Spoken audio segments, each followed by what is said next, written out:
*0# এগুলো কাজ করতেছে না এই মোবাইল ফোনটির। তো আমি কিভাবে এটা কাজ করব সেটা আমি আপনাদেরকে দেখাবো। আমরা সেটটাকে খুলে নিচ্ছি।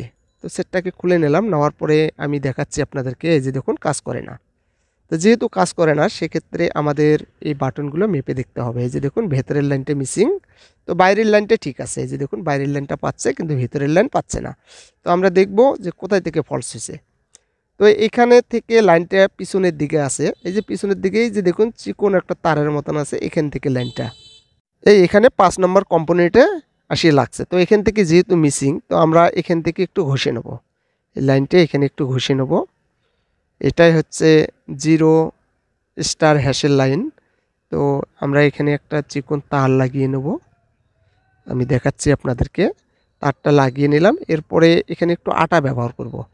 আটা দিলে হবে কি যে তারটা, চিকন তারটা এটা বসে থাকবে, নড়াচড়া করবে না। আমরা তারটা বসিয়ে দিলাম। এবার এই তারের মাথাটা 5 নাম্বার কম্পোনেন্টে, বাম পাশ থেকে 5 নাম্বার কম্পোনেন্টে নিয়ে যেয়ে লাগিয়ে দেব। লাগা হয়ে গেল। এবার আমি তারটা ঠিকঠাকভাবে বসিয়ে রাখলাম। এরপরে আমি চালু করে দেখব যে বাটনগুলো কাজ করে কিনা।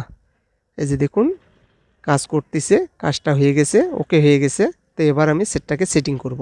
এই যে দেখুন কাজ করতেছে, ওকে হয়ে গেছে, সব বাটনে কাজ করতেছে।